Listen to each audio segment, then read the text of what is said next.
Hey everybody, it's time for another Grant episode of Grant Jaws. I hope everybody is having a wonderful Monday evening. I hope everybody had a fun weekend. We were having a little bit of technical problems. The last time when Will was in here, he kind of sounded like a robot. So I told him we'd start the program without him. I told him to try restarting his program or his computer. Man, my hair is all messed up, isn't it? How did I not notice that before the show started? Yeah. Oh well. It looks okay. Um, I told Will to go restart his computer. I don't know how long that's going to take. He kind of sounded like a robot. Um, I don't know. It might be fun to do the show if he sounds like a robot.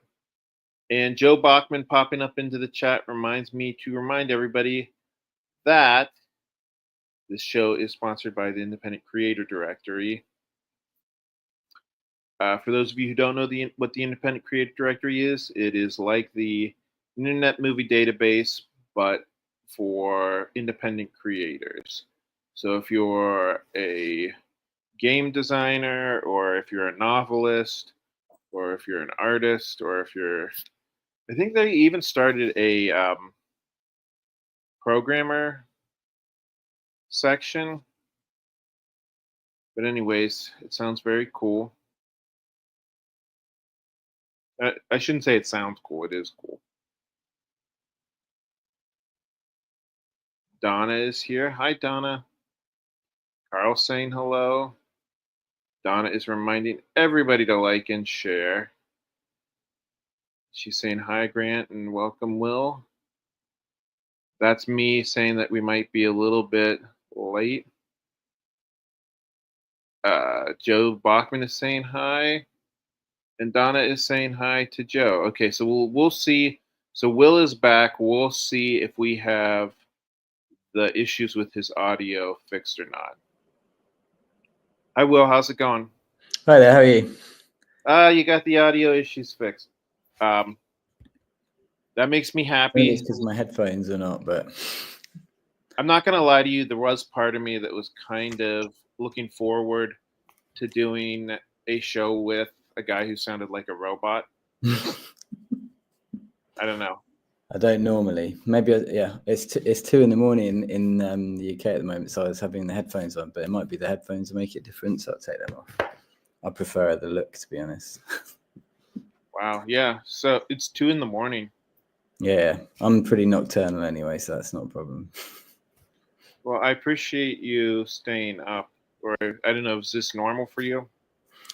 Semi-normal. Semi-normal. Okay. Well, maybe we'll make it like not quite an hour. Okay. Sure. And just to finish up the comments, Carla's saying hi to Joe. So I think we're gonna take a second to share your Kickstarter. Mm-hmm. Do you want me to put a link on, or have you got a link? There you got it. I have the link. I can copy and paste. Lovely, thank you.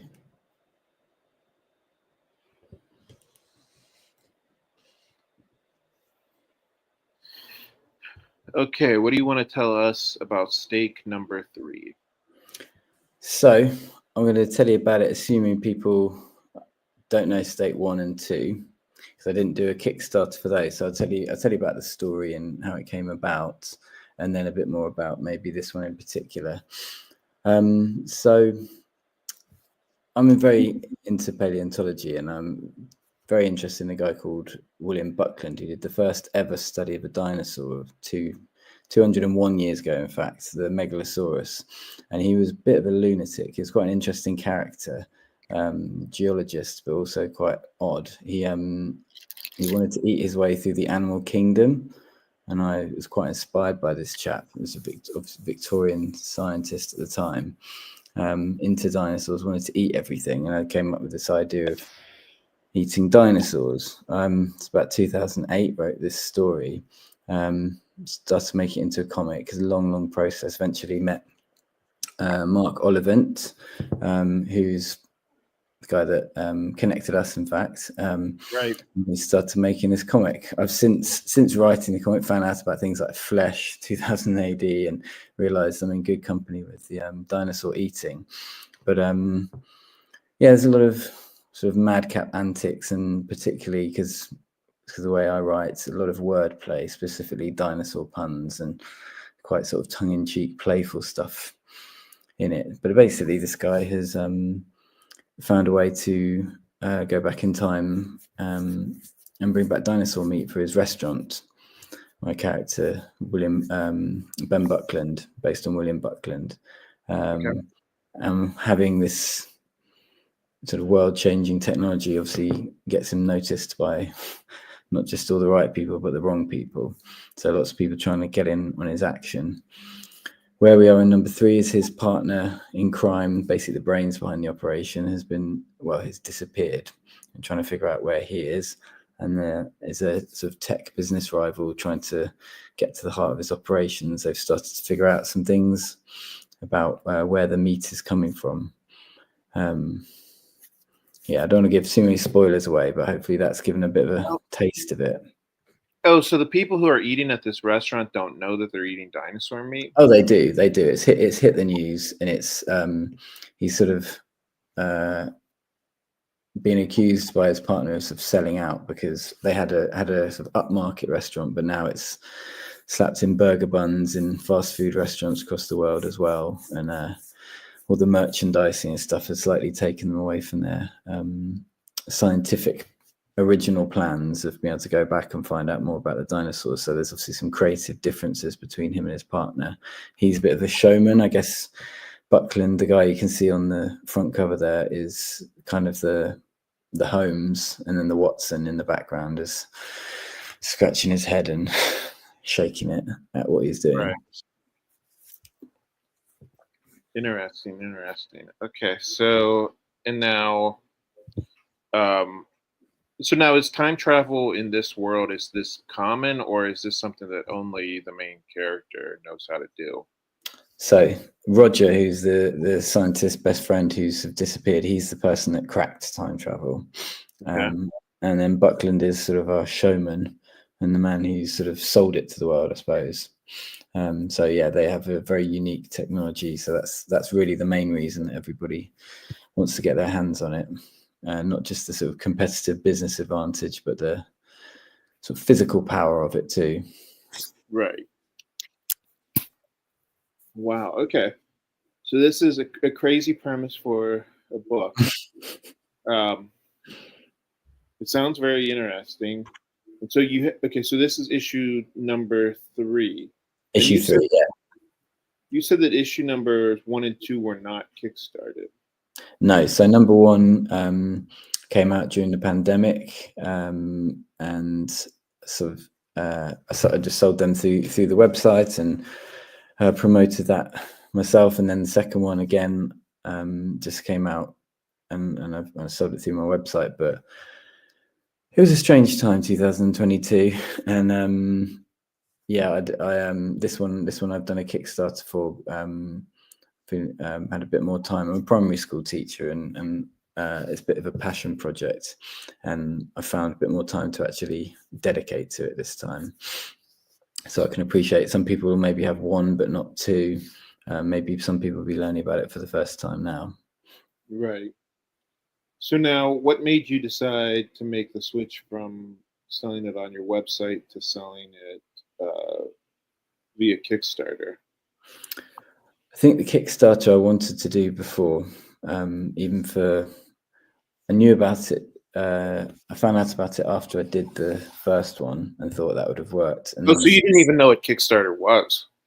When I did the first one, no, I'd not used it before. Okay. So this is pandemic time. Or maybe maybe I knew about it. It seemed very complicated, and I had to do a lot of research. and this has all been done in my spare time as a primary school teacher. So I was kind of looking, okay, let's get the comic made and let's get it sold, and managed to sell a few that way. But this way just seems like it connects to people a lot better.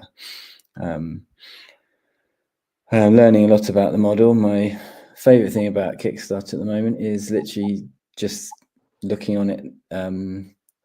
Tonight, I've realised that my bot backer has pulled out 800 imaginary pounds. So I don't know if anyone else on Kickstarter has these sorts of fun.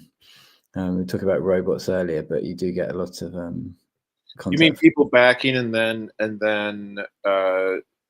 pulling out the? Mm-hmm. Yeah, that can be a little bit. That can be frustrating, right? Yeah, I'm glad it happened now rather than on the last day or something. But it is a bit strange. Someone I've never heard from giving me £800, so it's never gonna last. Yeah, I don't know why people do that either. It I don't know if it's just being trolls or if they I don't know if they get some type of something from Kickstarter for doing stuff like that. Like maybe it looks good if they back a bunch of Kickstarters and then pull out. I don't know. I was thinking about if people actually do just back random things, then maybe there's some sort of tax benefit to them. But I think looking at the things I've got through, based all on the first day, really, it seems to be that it'd be people offering to help with your Kickstarter campaign. So I don't know if they offer an amount of money and then they say, oh well, we can help with your campaign, and then charge you an amount and then pull out, and then obviously they're up, you're down. But so far now I'm looking on there, it's all legitimate people. So we've got rid of the robots. Although to be honest, with a sci-fi project, not having a robot backer is not the end of the world, as long as they pay up.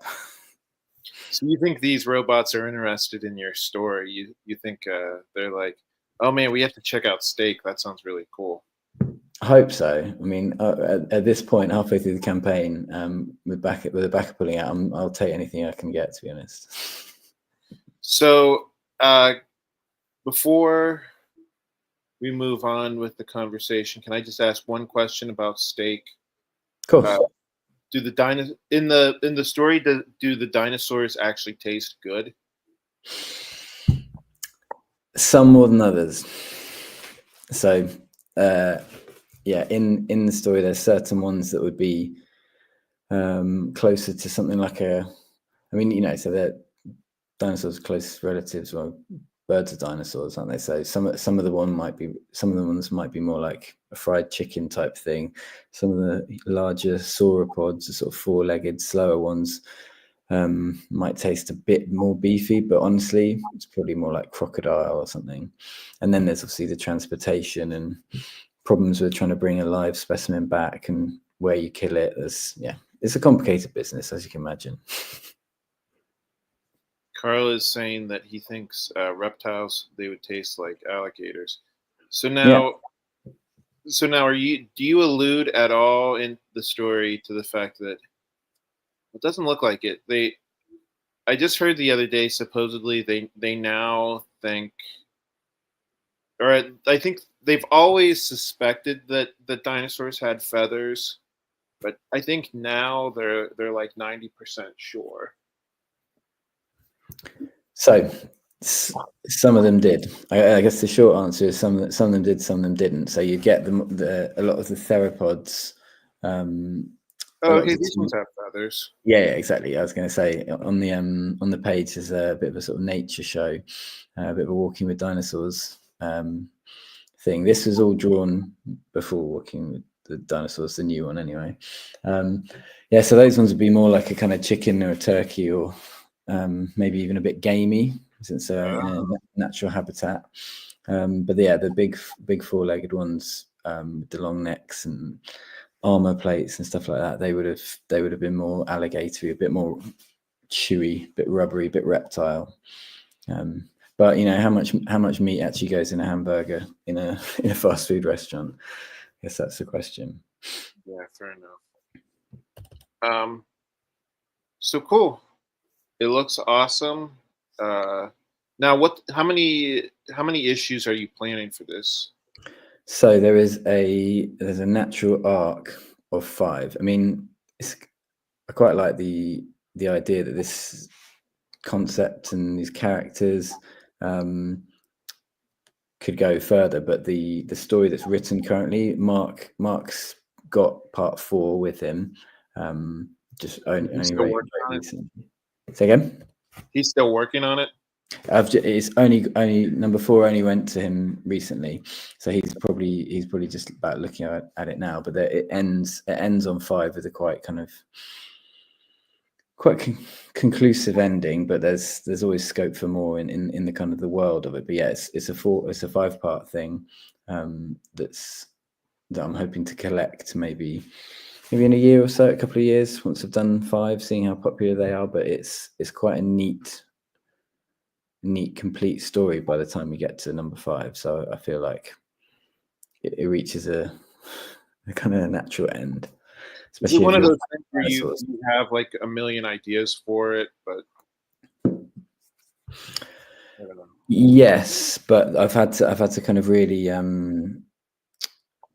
hone down the ideas for this. I mean, I've got things that could happen with it that aren't happening, but I just think, oh yeah, if I ever wanted to continue it, I could try that. But I've definitely got like a sort of contained loop arc that happens that sort of hopefully satisfies some of the various plot strands I've set going, because it messes with time. So it messes with narrative. I mean, I'm a prose writer. I'm doing an MA in creative writing at the moment at UEA in Norwich.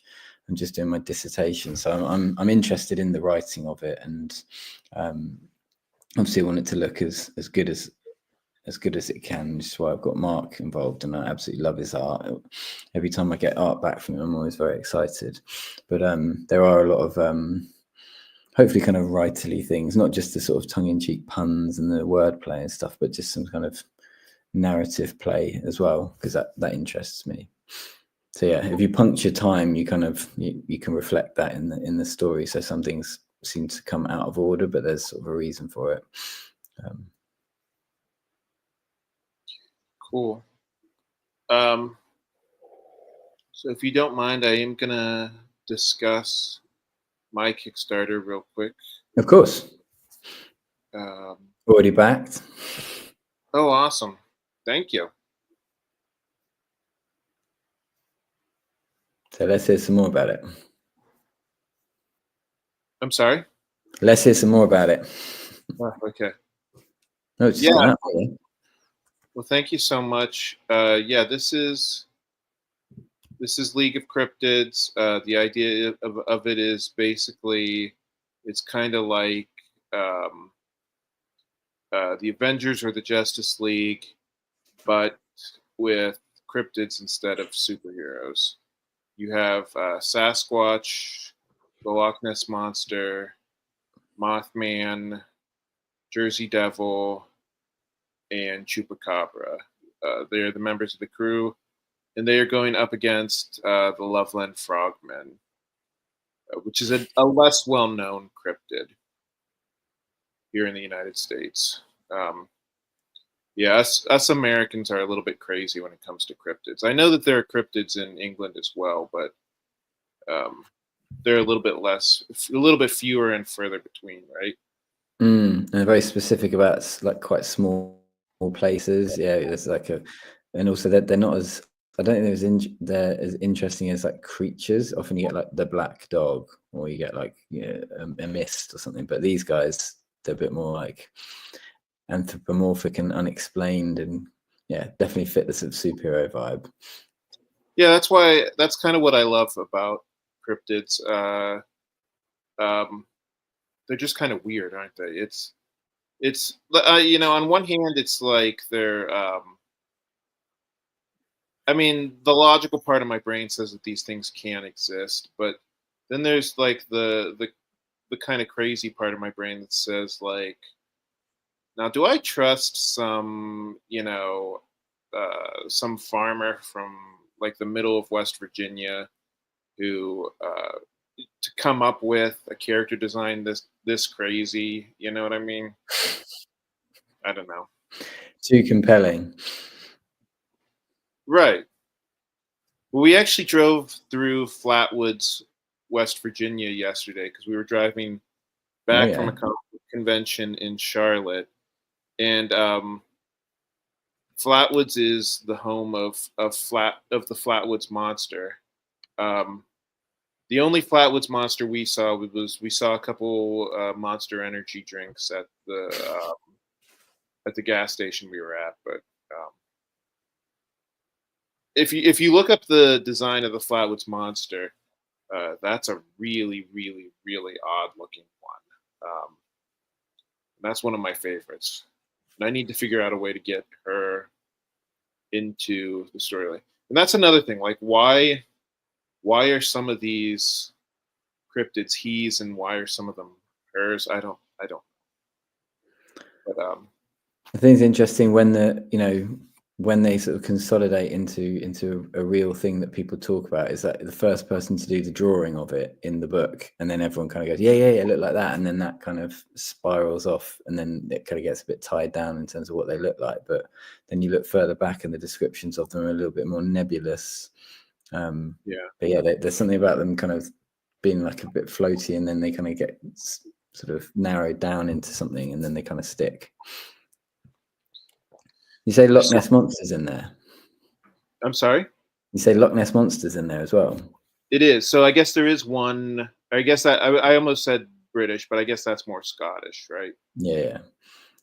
How's he travel? I'm interested in in how they team up. Is he like Aquaman? He gets like, sorry, no water this time, pal.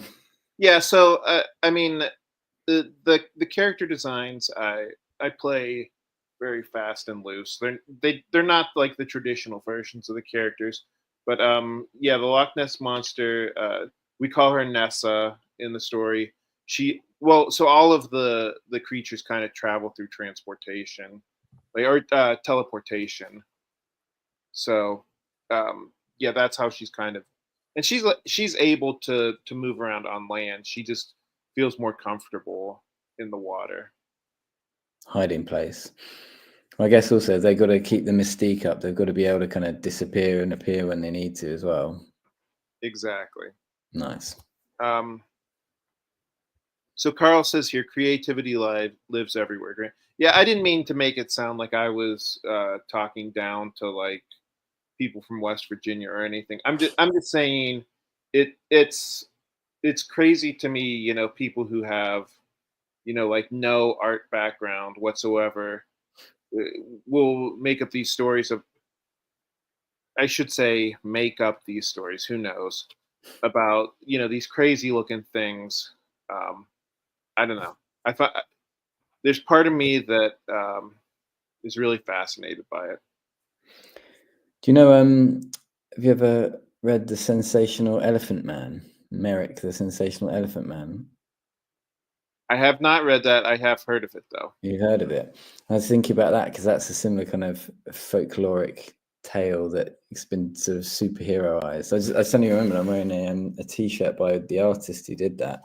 Oh, Um, but yeah, Tom who wrote that, he's backed the comic actually. He's a really sound guy. I don't know the artist Parker, but Tom Ward who wrote the Elephant Man comic, a really decent comic. It's kind of I don't know, it's kind of a similar vibe to Stake in that kind of Victorian, a bit darker, sort of shadowy art. Yeah, I like those kind of weird hidden in the dark things. huh. But Yeah, yeah, that's a neat it's a premise. I recommend. like the premise. That's another one of those weird oddities that I think everybody is kind of fascinated by, right? Yeah, because they used it made me think of it because of your kind of teaming up and the League of the Cryptids. It made me think of the way he uses Spring-Heeled Jack. It's another one of these sort of characters you hear of. So he's got the Elephant Man, the Spring-Heeled Jack, and kind of makes them into these characters that interact, even though they're kind of disparate folklore characters. And Spring Hill Jack is another character who's just like so freaking cool looking. I don't know if it's true or not. People have said supposedly. I think that this is just a theory that the guy who created Batman saw a drawing of Spring Hill Jack, and they think that that influenced him. I wouldn't be surprised actually. That's definitely in the vein, isn't it? Yeah, have you heard that theory before? Mm-hmm. There's quite a lot of early unsung kind of connections. I think about that guy, the Spider, years and I mean way before Spider-Man. But yeah, this is kind of count that had his castle from Scotland rebuilt stone by stone or something like that. But there's a lot of ones that didn't quite make it into the mainstream, but influenced these things. Yeah, I mean everything influences everything. Have you ever heard the thing about there's a British Dennis the Menace and an American Dennis the Menace, and the two are completely unrelated. Like neither of them knew each other. Yeah, they just both found that same rhyme. Is that Yeah, crazy? Dennis the Menace from I don't know which one came first, but Dennis the Menace was from the Beano, which is a comic, like a younger kids comic that you ask anyone kind of my age, a little bit older, tiny bit younger, they'll know the Beano and the Dandy. And the Beano, the kind of main character was Dennis the Menace and his dog Nasher. And it was like Bash Street Kids and things like that. But there's also the Dandy was kind of not Dandy, sorry. Was it the Dandy? Yeah, with that what's his name? That ate cow pie. Desperate Cow Dan. pie. He ate cow pie. You've heard of Desperate Dan? He's kind of These this are all kind of characters. yeah. He's kind of this all American. He'd just literally eat a whole cow. He'd literally just put the whole thing in his mouth. But yeah, they were kind of mainstays of kind of I guess late 70s or 80s comic readers in the UK. But yeah, check out Desperate Dan. It's kind of actually I nearly used Desperate Dan as an influence for a Buckland. I was going to use him on like a cover influence of him eating this basic a pie with the horns sticking out of it, dressed like a big sort of beefy cowboy, and it just didn't work in the end. But he's definitely a man after Buckland's heart from my comic. Yeah, if you Google Desperate Dan, you'll end up down a rabbit hole. Yeah, all these things are kind of rabbit holes. I'm gonna speaking of rabbit holes, I'm going to go through the comments relatively quickly, and then we'll continue our discussion. Dan is here. Hi, Dan. How are you doing? Um, Everybody's saying hi to Dan, and Dan is saying that he got home from the convention. Oh, so you did a convention this weekend too? Oh, Yeah, nice. I was down south, which oh boy, I don't know how you guys who live down south do it because it is way too hot. I I liked being in air conditioning. Fortunately, we were in the air conditioning most of the day, but even just walking from the convention center to our cars was brutal. And Donna's saying that she's glad Dan had fun. And Dan said he sold some books. Good for Oh, you, bud. nice. Donna seems happy as well. And Donna's saying to hold one for her. And Carlos saying that he's heard of Beano. I'm going to have to Yeah. check this out. So in the United States, this might sound crazy, but Beano is a type of gas relief. Yeah, when I type Beano in, all I see is gas relief. That It's like, might even be where the name comes from in England. Who knows? It's just taken over the meaning, maybe. oh, As in, oh, you've done a Beano. Who's done a Beano? okay. I like that. I mean, okay. I can definitely absorb that into my vocabulary. Okay, so I just saw in 1974, it says here that they were up to issue 1,678. So I can only imagine how many issues they have now. Oh, right. So there was okay. I thought it was late 70s, but it must have started way before that. Okay. Wow. So this, yeah. Okay, well, enough about Beano. We Let's can talk never have more. enough about Beano. Yeah. So, so you mentioned your artist Mark Olivent. Is that how you pronounce it? Mark Oliver, yes. Um, which yes, I've worked with him in the past, and I believe he's going to work on the same. We should mention that we're working on a comic book Oh together. yeah, of course. Memoirs of the Morbid. Yeah, so there have already been 2 volumes of Memoirs of the Morbid. The third one is supposed to come out in October, or at least it's supposed to be on Kickstarter in October. Um, and it's coming along pretty nicely. Your story actually is all finished and Hmm. has been finished for for quite some time. Um, the artist who worked on your story, I think, just got really. I mean, I told him he didn't have to hurry on that, but I think he just got excited and got all the pages done really quickly. Yeah, Alberto, his art's brilliant. He's yeah. I remember every couple of days getting something through and thinking, wow, this is the rate. The rate he's working is brilliant. Who did the cover? Because you shared a draft of the cover. That looked great. That was a different artist, but You know that what? I was have the name here. Let me see what the name. Yeah, the cover looks great too. I'm not quite ready to share it out, but I could. Well, oh, geez, sorry, my computer's going so slow. It's Bora or Cow. okay. But I was going to ask you, how did you get teamed up with Mark Oliphant?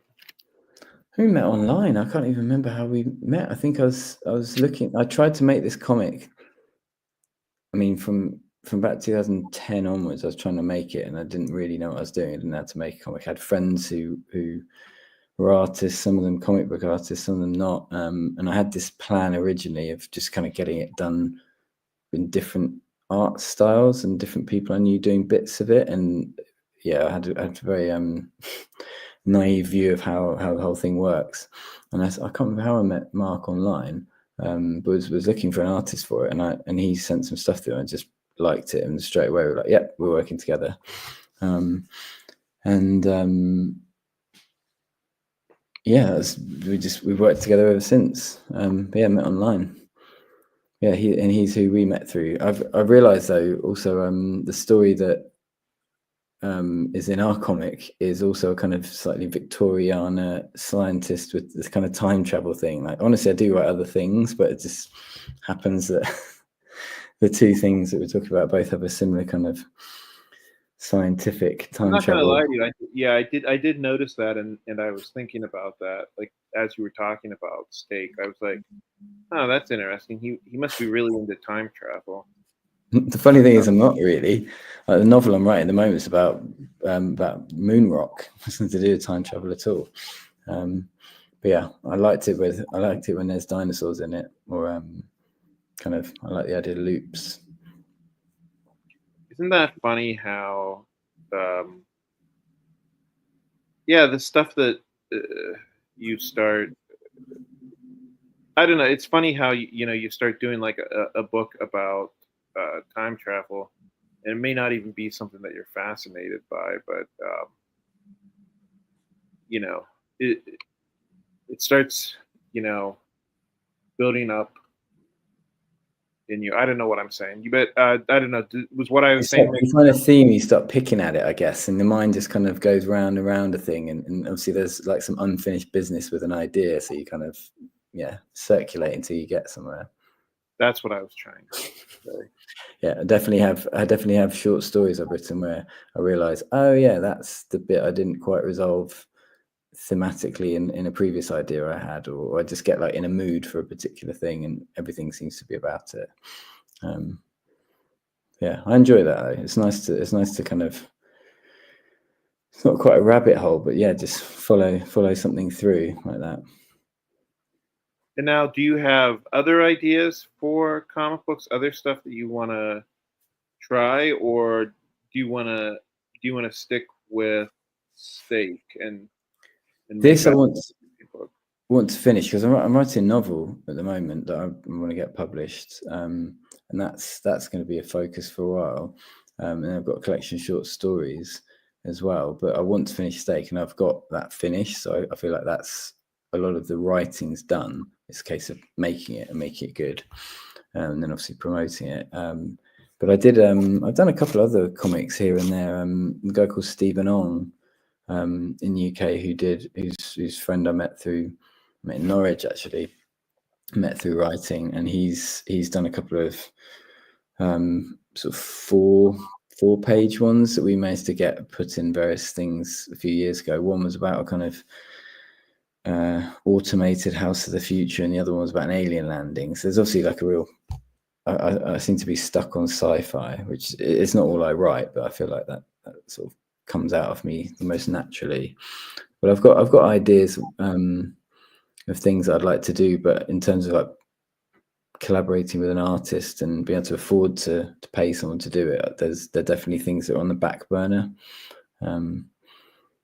Yeah, I mean, I've done my own little doodle. I used to make these zine comics where I draw them myself, and they were sometimes a bit more philosophical rather than action based. But yeah, I guess I'm at that stage where I've got enough ideas of bubbling away at the background, but I have to spend my limited time on the things that are going to go somewhere someone else wants, or someone else wants to work on. So you do draw a little bit, but it sounds like you maybe don't enjoy that as much. I like it. I'm good at copying things. So I'm good. I don't know. I don't have that skill that comic book artists have of being able to do this kind of layout and this kind of almost like a filmic view of. Okay, I can imagine we need an establishing shot. Then probably these people are talking. He'll be here. That sort of stuff. But I really need a lot of reference to get there, and I just think there are other things I'm better at, and other people better placed to do that. But yeah, I do like visual art. In fact, I'm doing like a bonus cover for Steak that I've done in my sketchbook. That's going to be a kind of pin-up gallery, pin-up cover gallery at the back, which I enjoy doing. But I sort of focus on one thing rather than like building out the whole project. I definitely I've tried sketching out sort of the layouts and things, thumbnails for the comic, and I feel like that's probably sometimes helpful, but sometimes just makes it more confusing for Mark. So I feel like I leave it to the professionals.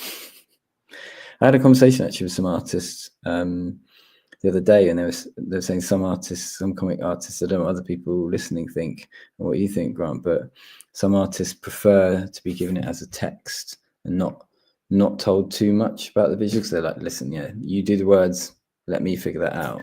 And then some artists kind of quite like having a bit more visual references, but I guess that's, I don't know if there's one rule. Yeah, I think you're probably right. I think that there's some people who like it, some people who don't. I've so I've done comic books where I've done everything. I've done comic books where somebody wrote it and then I drew it, and then I've also done comic books where I wrote it and then somebody else drew it for me. What do you enjoy most? I mean, if I had the time for it, I would draw everything.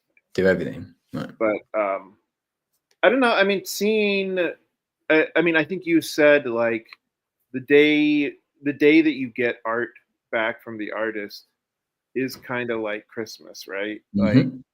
Like you open up your email and it's like, oh, all these ideas that I had, and this guy sat down and drew it. It's kind of unbelievable, right?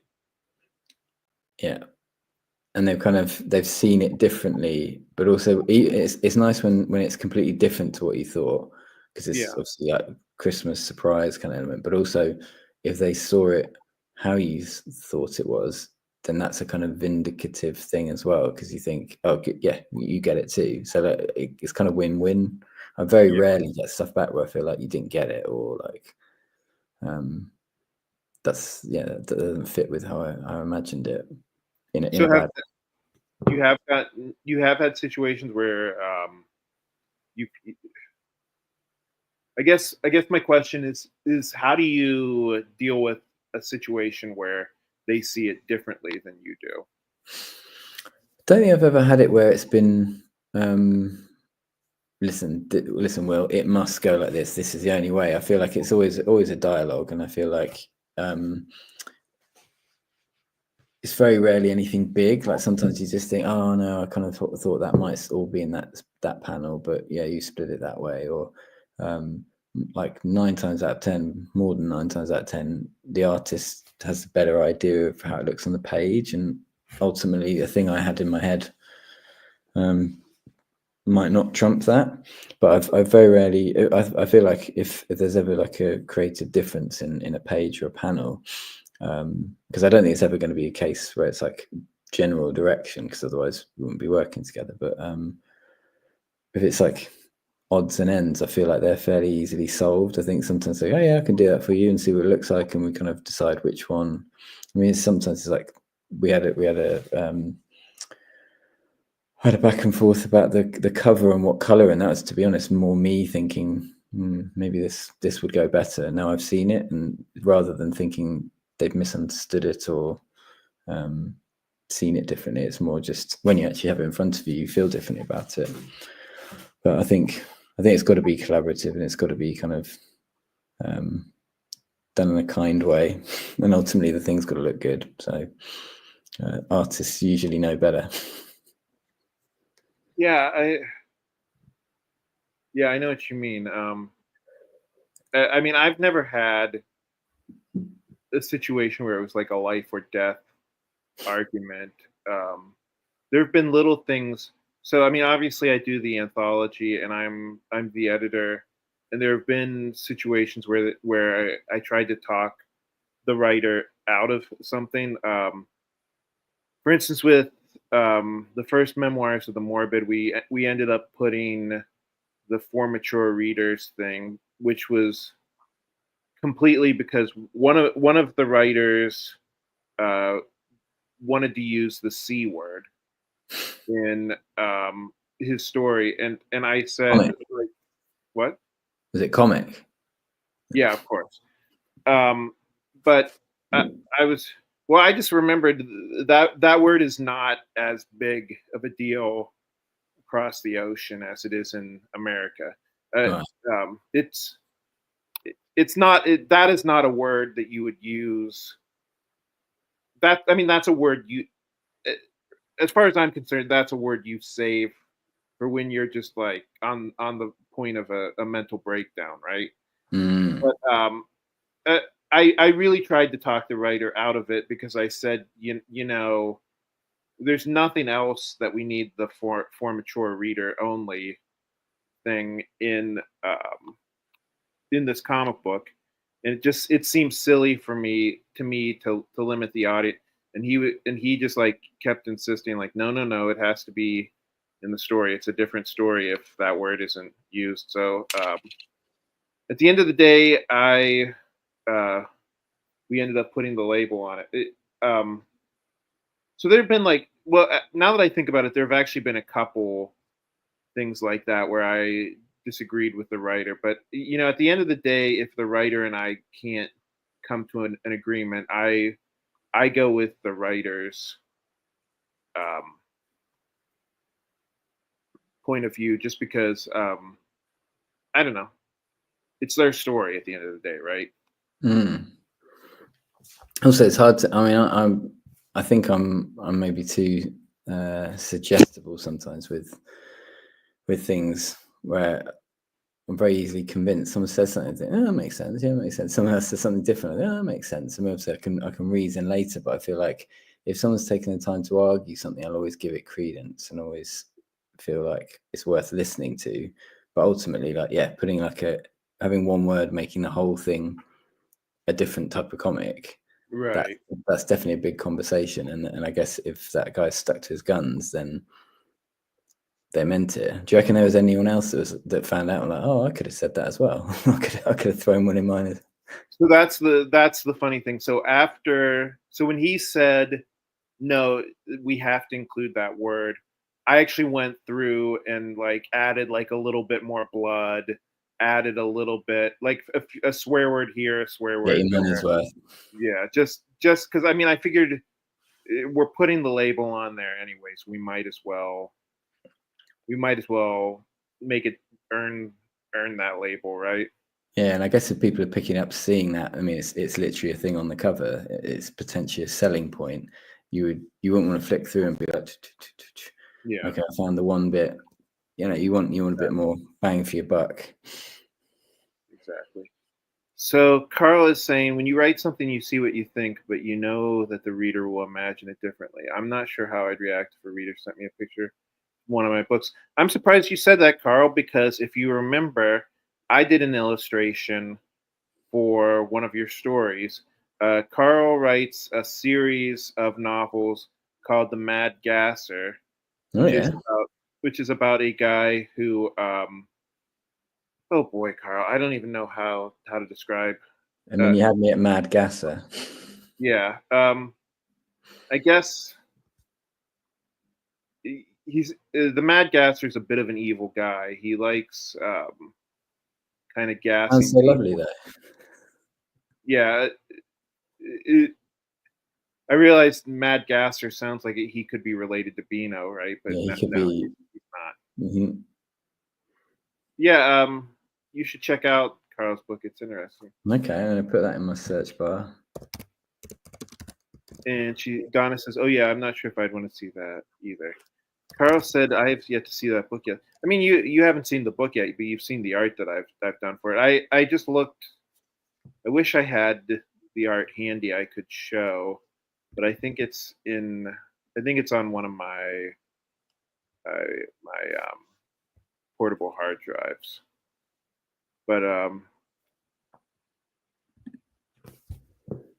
But anyways, Will yeah, Carl is saying the Mad Gasser is a bit like Spring Hill Jack, but with paralyzing gas. See, Ah, see, everybody's wording everything better than I can word things tonight, right? okay, I've got it up now. The Mad Gasser cheerleader returns. Okay, fine. Good. There we go. Cool. There's a rabbit hole for me later.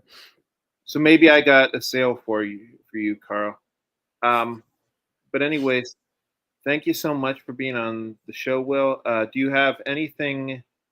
We try to keep these under an hour. So, Mhm.